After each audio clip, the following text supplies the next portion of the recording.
Métricas de avaliação em ciência de dados, parte 2. Esse é o canal DataArt, meu nome é Carlos Alex.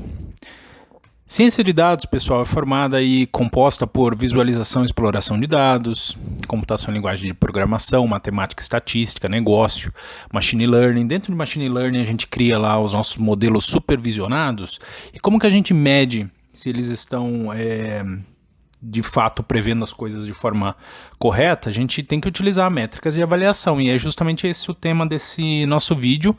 Lembrando que esse vídeo é a segunda parte, beleza? Então, assim, se vocês não viram a primeira parte, corram lá, vejam o primeiro vídeo, porque lá eu falo sobre a introdução, explico um conceito básico lá que é a matriz de confusão, né? Então tem muitos conceitos que, para vocês entenderem esse vídeo de agora, vocês vão ter que ver o vídeo anterior, ok?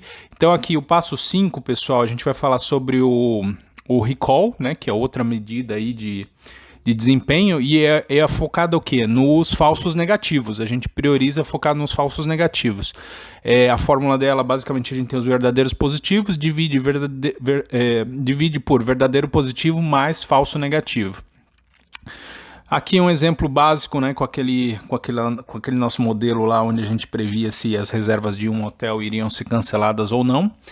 Então a gente tem aí o verdadeiro positivo, tem o número 56, depois eu divido isso por o verdadeiro positivo mais o falso negativo, que é 18, né? Então tenho aí um recall de 76%. Beleza, até aí tudo bem, mas já que ele foca no falso negativo, ele é muito útil, por exemplo, para esse cara aqui. Imagina que eu tenho um modelo lá para prever fraudes de cartão de crédito, mas eu não tive nenhum verdadeiro positivo, tá? Eu não consegui, isso daí ficou zerado, só que eu tive um número, olhando ali, parece um número até pequeno, né? Você fala assim, eu tinha 1 milhão de registros, eu só tive 2 mil que foram falsos negativos. Só que olha só, quando eu faço isso daqui, se eu for olhar pela acurácia, eu teria 99,8%, né? Eu acertei aqui 99,8%. Só que quando eu olho para a questão do recall, repara o seguinte: verdadeiro positivo 0, e depois eu divido isso por verdadeiro positivo mais falso negativo, que é, no caso ali, 2.000, ou 0. Ou seja, 0 dividido por 2.000 vai dar 0. Né?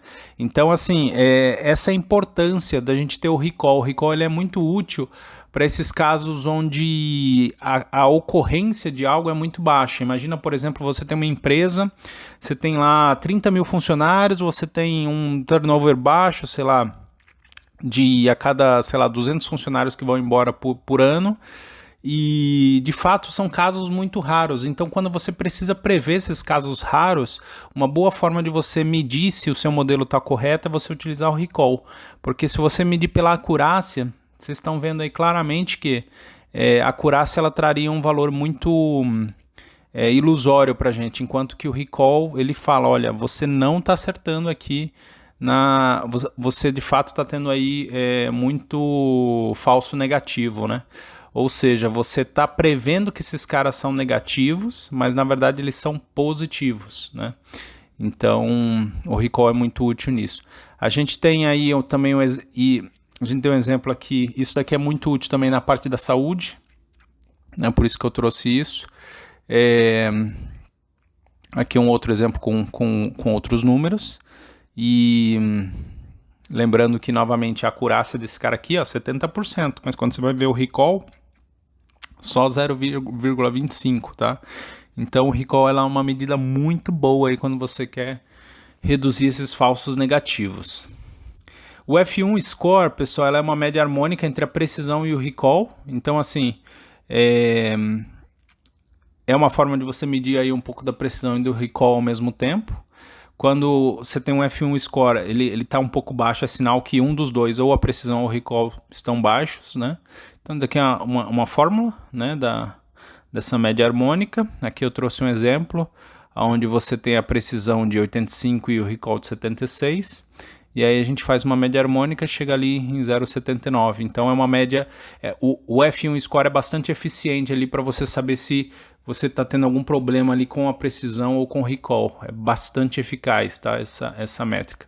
A especificidade ela também foca nos falsos negativos, e ela vai responder o seguinte: de todos os valores negativos, quantos eu classifiquei como negativo, né? Então aí a fórmula, eu tenho o verdadeiro negativo dividido pelo verdadeiro negativo mais o falso positivo, né? Então eu peguei um exemplo, né? Aquele exemplo do hotel. Então tenho o verdadeiro negativo ali, eu tenho 16 dividido por 16, né, que é o verdadeiro negativo, mais o falso positivo, que é igual a 10. E por que se foca no negativo? Por que eu estou falando ali de falso positivo? Por quê?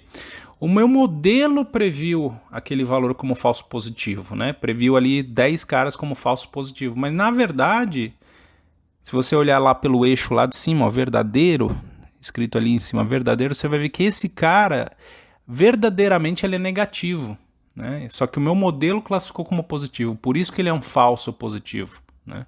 Então a especificidade, ela foca justamente isso, de todos os valores negativos, quantos que eu realmente classifiquei como negativo, né? Então ela é uma medida bastante útil aí também para os casos que eu já comentei, por exemplo, para detecção de fraude, para a parte de saúde, para você realmente detectar aí casos onde a incidência de determinado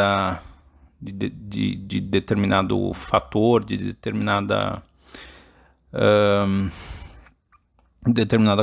acontecimento acaba sendo raro, né? Então ela é bastante útil para isso.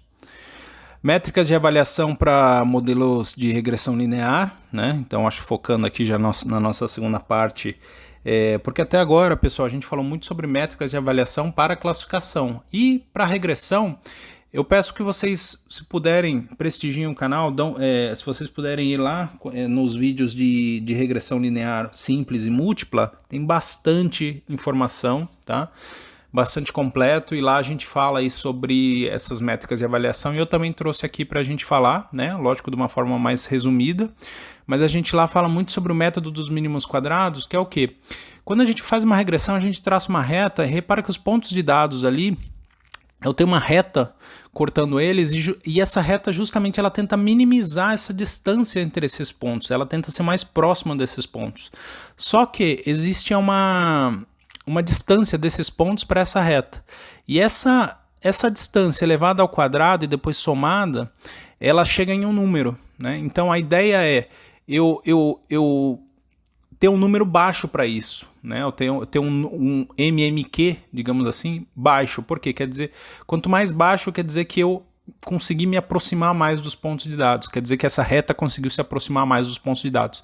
Se esse MMQ é um valor muito elevado, é sinal o quê? Que essa distância está muito grande, né? Ou seja, ela não consegue, é uma reta que não consegue interpretar bem esses pontos de dados, ela não consegue prever esses pontos de dados. Então esse é o método dos mínimos quadrados.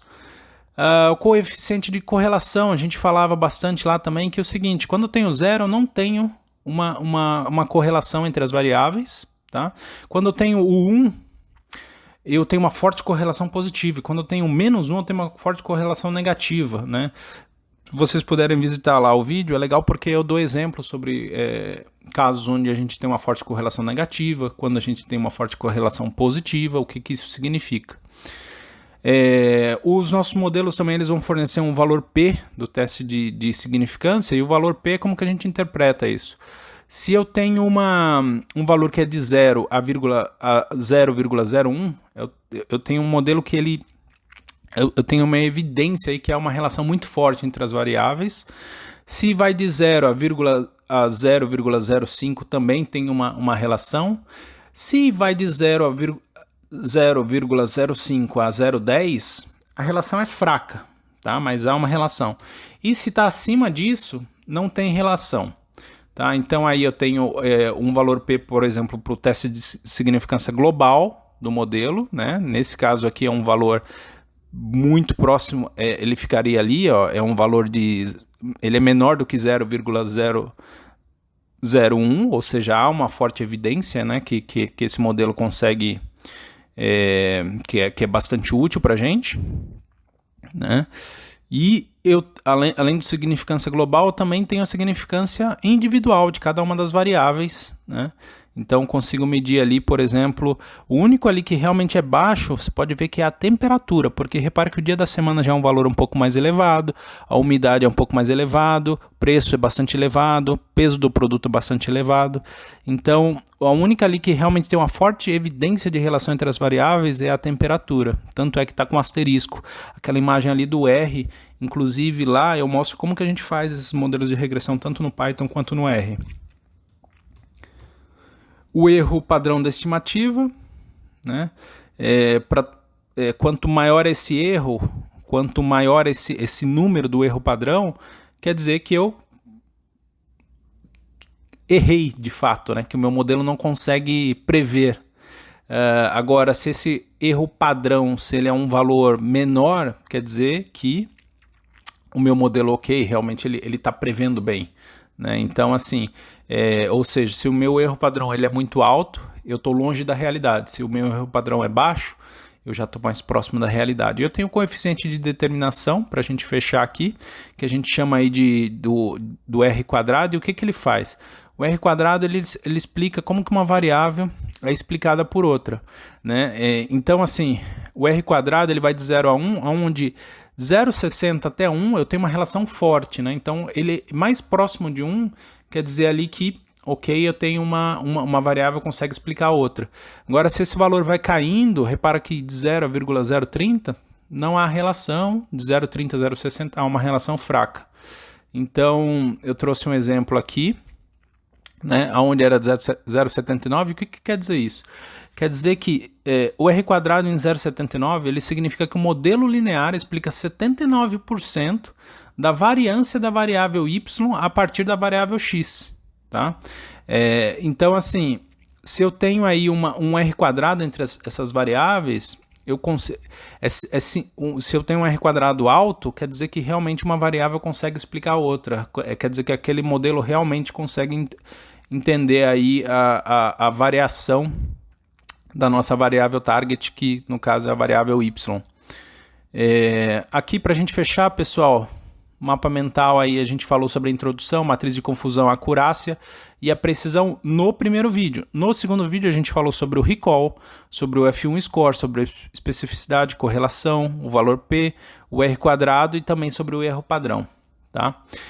Pessoal, muitíssimo obrigado aí por terem acompanhado o vídeo, curtam o vídeo, se inscrevam no canal, vocês ajudam demais, ao se inscreverem no canal vocês ajudam para que esse conteúdo chegue para mais pessoas, e isso, enfim, nos motiva bastante. Muito obrigado e tudo de bom para vocês.